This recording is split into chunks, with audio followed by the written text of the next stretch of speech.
សួស្តីបងប្អូនទាំងអស់គ្នាចានៅពេលនេះនេះខ្ញុំចង់បង្ហាញបងប្អូនដោយសារខ្ញុំធ្វើជាប្លុកមួយគឺតាក់ទងជាមួយនឹងការលេងប៊ូលចានៅ Wonder Mall ដែលជាលក្ខណៈក្រុមគ្រួសារនិយាយទៅបើនិយាយពីក្រុមគ្រួសារគឺច្រើនតែពេលនេះគឺគាត់លេងតែពីរអ្នកប៉ាហើយកូនទេចាដោយសារតែរដូវត្រជាក់ហើយតែពេលហើយចង់ឲ្យពួកគាត់ចេញញើសដូចជាលំហាត់ប្រាណឲ្យនិយាយទៅកុំឲ្យស្ពឹកដៃស្ពឹកជើងអញ្ចឹងណាយើងហាត់ប្រាណតិចទៅគឺយើងលើកប៊ូលដើម្បីធ្វើការបោះចាហើយនិយាយទៅបងប្អូនខ្ញុំស្មានតែស្រាលប៊ូលហ្នឹងណាចាតាំងកពិតធ្ងន់ដែរហ្នឹងណាមើលទៅដូចជាដូចបាល់អញ្ចឹងតែធ្ងន់ចាឥឡូវគឺយើងបានធ្វើដំណើរទៅហើយចាមកដល់ហើយមកដល់ Wonder Mall អញ្ចឹងបានធ្វើដំណើរទៅរកទីតាំងកន្លែងប៊ូនឹងចាមានអីបងប្អូននៅផ្សារ Wonder Mall ផ្សារទំនើបចាស្អាតតែបងប្អូនការរចនារបស់គេចាគេមានតូបលក់គេហៅថាជាល្វែងអញ្ចឹងទៅគេលក់មានរបស់ញ៉ាំចាមានសម្លៀកបំពាក់និងមានរបស់ប្រើប្រាស់ជាច្រើននៅផ្សារនេះចាហើយដោយសារតែពួកខ្ញុំអញ្ជើញទៅហ្នឹងគឺម៉ោងរៀងថ្ងៃប្រហែលជាម៉ោង10ជាងមកដល់10អញ្ចឹងកូនទើបតែចេញពីរៀនណាបងប្អូនអញ្ចឹងអត់បានផ្លាស់សម្លៀកបំពាក់អីទេតែក៏នាំពួកគាត់មកហាត់ប្រាណហ្មងទៅចាឲ្យគាត់បោះបញ្ចេញកម្លាំងខ្លះចាកុំឲ្យថា stress ពេកអញ្ចឹងណាចាអញ្ចឹងក៏មកដល់ទីតាំងហ្នឹងហើយក៏រកកន្លែងចាក៏រកកន្លែងដើម្បីឡើងទៅបោះប៊ូលឥឡូវហ្នឹងបានឡើងចដាលយន្តដើម្បីនឹងរកទីតាំងនឹងហើយអញ្ចឹងណាបងប្អូនចាអញ្ចឹងបងប្អូនអាចអញ្ជើញចាអត់សុកអីបងប្អូនអាចអញ្ជើញមកដល់ Wonder Mall ធ្វើការលេងកីឡាផ្សេងចាហើយមានកន្លែងដើរទិញអីវ៉ាន់ shopping ផ្សេងចាដូចជាសម្លៀកបំពាក់ហើយនឹងមានផ្សេងទៀតចាដែលជាច្រើនតែគាត់ថាញាប់បានដើរអស់ហើយណាបងប្អូនចាអញ្ចឹងឥឡូវបានមកដល់ទីតាំងនៃកន្លែងបោះប៊ូលហើយចាអញ្ចឹងកូនស្រីខ្ញុំដូចជាសប្បាយចិត្តហ៎គាត់ដូចឃើញនិយាយទៅគឺគាត់បានដែរមកអញ្ចឹងឯងចាហើយបើប៉ាគេហើយនឹងកូនប្រុសនេះអត់សាមកព្រោះដោយសារពួកគាត់ចូលចិត្តធ្វើលំហាត់ប្រាណអញ្ចឹងណាជួនកាលមកបញ្ចេញញើសខ្លះអញ្ចឹងទៅចាដល់ពេលហើយឥឡូវហ្នឹងបានមកដល់អញ្ចឹងទៅឥឡូវហ្នឹងកំពុងតែឆេកជាមួយនឹងខាង reception គេហ្នឹងជាងចង់យកប៊ូលដំបងឡើយគឺគិតថាបោះប្រហែលជា40ប៊ូលទៅហើយមានបាន40ណាបងប្អូនគាត់បោះត្រឹមតែ20ប៊ូលហ្នឹងពីអ្នកប៉ាកូនគេហ្នឹងក៏ហត់បាត់ទៅហើយចាឥឡូវហ្នឹងកំពុងតែភាសាជាមួយនឹង reception ដើម្បីតាក់ទងចាជាងធ្វើការយកប៊ូលមកធ្វើការបោះលេងអញ្ចឹងណាចាអញ្ចឹងនេះមានអីបងប្អូននៅ Wonder Mall ចាកន្លែងបោះប៊ូលគេហ្នឹងធំចាធំទូលាយហើយពេលថ្ងៃអញ្ចឹងដូចជាអត់សូវមានមនុស្សមកទេប៉ុន្តែរៀងល្ងាចបន្តិចបានសបោណាបងប្អូនចាហើយណាមួយដោយសារចិត្តឆ្លងឆ្នាំអញ្ចឹងចាមនុស្សគេហៅថាអតិជនមួយចំនួនណាគាត់អាចអញ្ជើញទៅលេងតាមខេត្តផ្សេងចាបាត់ហើយដោយសារឆ្លងឆ្នាំតែបើសិនជាថ្ងៃធម្មតាដូចរៀងមនុស្សច្រើនហើយណែណាចាឥឡូវពួកគាត់ចាប់ដើមបោះឲ្យបងប្អូនទៅម្ដងមួយដំបងឡើយគិតថាបោះឲ្យបានច្រើនប៊ូលណាពី30ទៅ40ប៊ូលពីអ្នកប៉ាកូនហ្នឹងចែកម្នាក់20ប៊ូលអញ្ចឹងទៅតែជាក់ស្ដែងមានណាបោះបានត្រឹមតែ4 10 20ប៊ូលហ្នឹងក៏រៀងចង់ចាប់ដើមហត់ហើយចាបែកញើសពួកដោយសារអីប៊ូលហ្នឹងធ្ងន់ចាវាធ្ងន់មែនតែនហើយបើសិនជាក្មេងដូចកូនខ្ញុំកូនស្រីខ្ញុំទូចហ្នឹងលើក1រួចផងក៏ដៃដូចទូចហ្នឹងខ្លាចកន្លាច់បាក់កដៃទៀតចាអញ្ចឹងបានតែគេរៀងនិតធំហ្នឹងទៅគេបោះទៅគេមានកម្លាំងលើកអីចឹងណាបើយើងអត់ដែរបោះក៏យើងរៀងចុកដៃដែរចាអញ្ចឹងក៏បោះទៅបោះមកចាបន្តអីចឹងណាបងប្អូនចាក៏ហត់ហើយអញ្ចឹងឥឡូវបានតែ20ប៊ូលទេហើយឥឡូវហ្នឹងក៏ចាប់ផ្ដើមចាធ្វើដំណើរចេញទៅវិញចាចេញទៅវិញគឺខ្សែទឹកគោលម្ដងគឺទៅរកកន្លែងញ៉ាំទឹកអីចឹងណាចាក៏ឆ្លៀតមើលទេសភាពនៅផ្សារនឹងតិចទៅ ចាប៉ុន្តែដូចជាខុសផ្លូវចាមើលទៅដូចជាដើរទៅវាមានប្រឡាក់ចេញអញ្ចឹងណាបងប្អូនចាគាត់ត្រឡប់មកក្រោយវិញចាពួកគាត់ត្រឡប់មកក្រោយវិញហើយក៏នាំកូនចាមកលំហាត់ប្រាណបន្តទៀតឲ្យគាត់យឹតយងដែកនឹងចាតងនឹងជីដើម្បីឲ្យចេញញើសឲ្យច្រើនទៅចឹងណាពួកគាត់កម្របានចេញញើសចឹងចាចឹងហើយក៏ឲ្យពួកគាត់លេងប្រហែលជា 2-3 នាទីទៀតទៅពួកឲ្យគាត់ចេញញើសបានច្រើនចាហើយក៏ពួកគាត់សប្បាយចិត្តចាមើលទឹកមុខទៅដឹងឲ្យបងប្អូនចា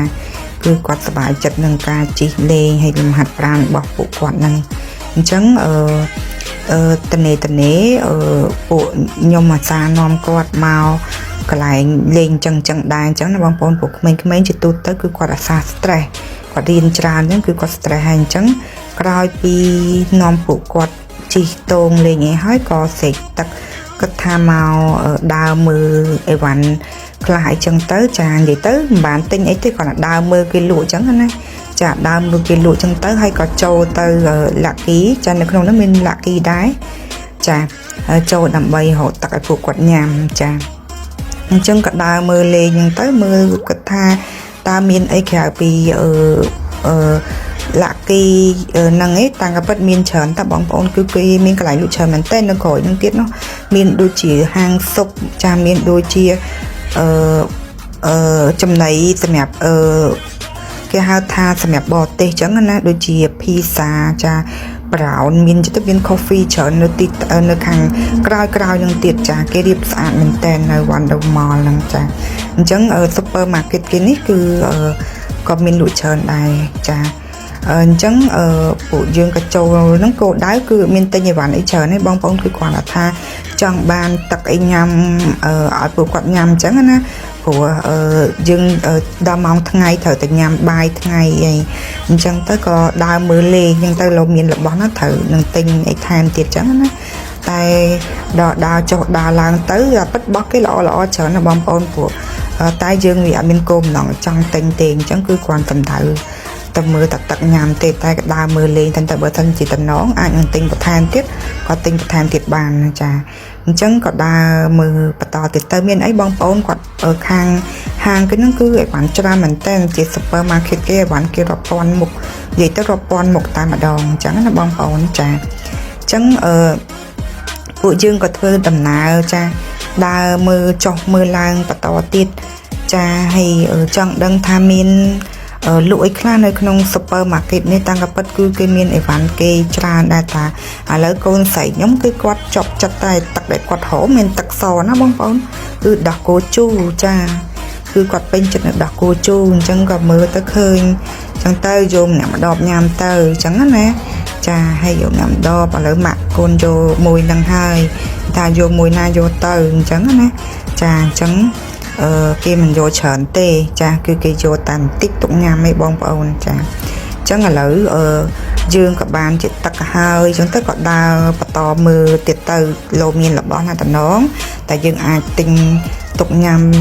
តាមឡានយើងទិញទុកញ៉ាំទៀតទៅប៉ុន្តែកូនខ្ញុំគឺគាត់អត់យកអញ្ចឹងណាគឺគាត់ចង់បានទឹកទេយើងក៏ចាគឺអត់ចង់បានអីបន្ថែមទៀតទេអញ្ចឹងក៏តាមនឹងទៅចាហើយក៏ដើរមើលបន្តទៀតទៅអញ្ចឹងណាចាដើរមើលលេងទៅបងប្អូនចាដោយសារអីចង់ដឹងថាមានក្រៅពី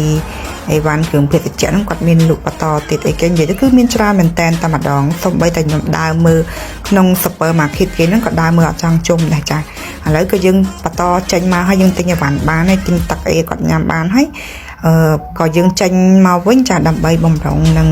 ទៅរកអាហារសម្រាប់ញ៉ាំពេលថ្ងៃចាសម្រាប់ញ៉ាំពេលថ្ងៃព្រោះថ្ងៃហ្នឹងយើងគោលដៅគឺចង់ចេញទៅលេងតាមខេត្តអញ្ចឹងណាបងប្អូនក្រោយពីឲ្យពួកគាត់លេងបោះប៊ូលហើយគឺចង់យកពួកគាត់ទៅលេងតាមខេត្តលេងតិចចាទៅលេងផ្ទះបងប្អូនអញ្ចឹងឥឡូវយើងបានធ្វើដំណើរបន្តទៀតហើយចាអញ្ចឹងយើងគឺជិះទៅរកកន្លែងញ៉ាំបាយចាចាអញ្ចឹងឥឡូវកំពុងរៀងស្ងាត់ដែរចាបងប្អូនតាមផ្លូវព្រោះដោយសារតែរៀងនិយាយទៅដូចខ្ញុំបានជំរាបជូនបងប្អូនអញ្ចឹងវាថ្ងៃរសៀលណាអញ្ចឹងរៀងអត់សូវស្ទះណែនទេហើយណាមួយក្នុងឱកាស ចិត្តឆ្លងឆ្នាំចិត្តអីចឹងទៀតបងប្អូនយើងមួយចំនួនគាត់បានទៅចេញទៅតាមខេត្តច្រើនអញ្ចឹងនៅផ្លូវនំពេញអត់ធ្វើស្ទះទេចាអញ្ចឹងឥឡូវយើងបានមកដល់ហើយកន្លែងញ៉ាំហើយចាមកដល់កន្លែងញ៉ាំហើយមានអីទេសភាពស្អាតតាបងប្អូនគឺគេធ្វើជាកញ្ចុះអញ្ចឹងសម្រាប់ទទួលភ្ញៀវអីចឹងណាហើយយើងចូលទៅតិចមែនតើបងប្អូនតែតិចហើយគេមានជាអាងហែទឹកចិញ្ចឹមត្រីចាដំបូងឡើយខ្ញុំគិតថាអត់មានត្រីទេខំប្រឹងដើររកត្រីអញ្ចឹងណាបងប្អូនគិតថាអត់មានត្រីទេកូនខ្ញុំខំប្រឹងនឹងអង្គុយឈ្ងោកឈរឈ្ងងហៅត្រីអីមើលទៅវាជាអត់មានត្រីទេព្រោះដោយសារទឹកមើលទៅដូចមិនថ្លាអញ្ចឹងណាគាត់ថាអត់មានត្រីតតែគាត់ដើរចុះដើរឡើងគាត់ចាប់ដើមឃើញត្រីចាគាត់ចាប់ដើមឃើញត្រីដំបងហ្នឹងឃើញតែមួយទេបងប្អូនចាដើរចុះដើរឡើងឃើញត្រីតែមួយទេចាហើយខ្ញុំក៏អត់ចាប់អារម្មណ៍ដែរខ្ញុំឈរតែថតជាមួយនឹងទេសភាពណាផ្សេងចាប់ដើមឃើញត្រីមួយនេះកញ្ញាបងប្អូនគឺខ្ញុំចោលហ៎ចាហើយដល់ពេលហើយស្រាប់តែមើលឃើញមួយណមកវងបងប្អូនឃើញហ៎អញៃណសិតត្រីមិនដឹងប្រហែលក្បាលទេនោះរាប់សិបក្បាលនៅក្នុងហ្នឹងហើយចាប់ហើយនៅក្នុងនោះមកវងទៀតចាគឺត្រីបងប្អូនខ្ញុំថតចឹងឃើញទូចតែក៏ពិតមិនមែនទូចទេណាបងប្អូនគឺធំមែនតើហើយទាំងអញ្ញៃតែម្ដងបែបតំណងគាត់ថាយើងបោះចំណីឲ្យពួកគាត់ញ៉ាំអញ្ចឹងណាតែជាក់ស្ដែងពួកយើងមិនបានទិញចំណីអត់ចាប់អារម្មណ៍ថាមានត្រីហើយឥឡូវនេះញ៉ាំបាយហើយញ៉ាំបាយហើយគាត់ជុះក៏ពួកយើងជិះឡានហួសចាទៅលេងភ្នំឧដុង្គចាគឺនិយាយទៅម៉ោងប្រហែល7:02មួយជាងគឺគោលបំណងទៅហ្នឹងគឺដើម្បីទិញម្ហូបចេកចុកចាឲ្យទៅមើលលេងផងដើម្បីទិញម្ហូបចេកចុកទុកញ៉ាំពេលល្ងាចដល់តែមើលទៅមានអីបងប្អូនខ្ញុំគិតថាស្មានតែគេអត់លក់ព្រោះថ្ងៃរសៀលណាដល់តែមើលទៅមានអីមានអ្នកលក់ច្រើនបងប្អូនចាមានអ្នកលក់ច្រើនតែប៉ុន្តែគ្រាន់ថាវារៀងស្បើយអាហារតិចទេបងប្អូនចាព្រោះដោយសារយើងមករៀងរសៀលបន្តិចឯងម៉ោង7:02ហ្នឹងអញ្ចឹងខួរម៉ោងបាយគេហើយព្រោះបើសិនជាយើងមកមុនម៉ោងបាយប្រហែលជាអាចមានលក់ច្រើនជាជប់ច្រើនអញ្ចឹងណាចានេះបងប្អូនគឺមាននិយាយទៅខ្ញុំអត់អាចរៀបរាប់អស់ទេដូចបងប្អូនឃើញនៅក្នុងវីដេអូនេះអញ្ចឹងចាគឺមានច្រើនមើលទៅតំណងមែនតែនមហូបសម្រាប់ខ្មែរយើងណាអ្នកគាត់ចូលចិត្តក្តាមចូលគឺត្រូវហើយចាគាត់អាចអញ្ជើញមកលេងភ្នំឧដុង្គនេះបានគឺសបោណាចាមានប្រហិតត្រីឆ្លាតចាមានកពឹសចៀនចឹងទៅគឺមានច្រើនចាមានច្រើនដែលយើងមិនអាចធ្វើការរៀបរាប់អស់អញ្ចឹងណាចាមានខ្មុំអាំងមានអីគឺនេះខ្ញុំទៅរៀងរសៀលហើយយើងអត់ស្គាល់ស្បើយមហូបទេតែបើសិនជាទៅសម្រាប់ពេលថ្ងៃតែម្ដងនោះគឺច្រើនមុខមែនតែនតែបងប្អូនមួយចំនួនគាត់ផ្សារតូបផ្សារអីខ្លះអញ្ចឹងណាចាអញ្ចឹងឥឡូវគាត់ទិញកពឹសចៀនទិញប្រហិតទុកញ៉ាំពេលល្ងាចអញ្ចឹងទៅហើយមានអាហារចេកចុកមួយចំនួនអញ្ចឹងណាបងប្អូនចាមើលទៅតំណមែនតែនចាបងប្អូនមានក្តាមមានដូចខ្ញុំបានជំរាបជូនមានថ្នោតចាមានកពីងថ្នោតនិយាយទៅខ្វះតលុយទិញញ៉ាំទេបងប្អូនអើយមើលទៅគឺសក់ទឹកមាត់តែម្ដងគឺមានសពគ្រប់បែបយ៉ាងចានិយាយទៅឲ្យតែយើងមានលុយយើងទិញញ៉ាំគឺស្រួលមែនតែនចាខ្វះខ្លាចអត់តលុយទេចានិយាយទៅគឺស្រុកខ្មែរយើងសម្បូររបស់ញ៉ាំគឺកន្លែងលក់ទេសចរច្រើនមែនតែនហ្មងណាចាអញ្ចឹងមើលទៅឃើញលក់គឺសិតតែគ្រឿងលក់ញ៉ាំចាមានខ្មុំអាំងចាមានអីចាមានកោះចាមានមាន់អាំងចេះតែមានត្រីតែងអាំងសពគ្រប់បែបយ៉ាងទាំងអស់ដែលយើងអាចរៀបរាប់បានណាមាន់បំពងចានិយាយទៅមានច្រើនណាមានតាំងពីម្ជូរមានតាំងពីអីដូចខ្ញុំជំរាបជូនបងប្អូនអញ្ចឹងដោយសារទៅរៀងថ្ងៃអញ្ចឹងអត់អាចជំរាបជូនអស់ទេគឺមានច្រើនណាអត់ទៅ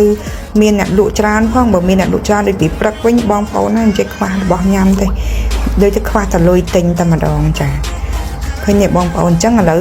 ពួកយើងក៏ធ្វើដំណើរមកវិញហើយចាអរគុណច្រើនបងប្អូនសម្រាប់ធ្វើការទស្សនាវីដេអូនេះចាអរគុណហើយកុំភ្លេចធ្វើការជួយ like page ម្នាក់មួយផងអរគុណជំរាបលា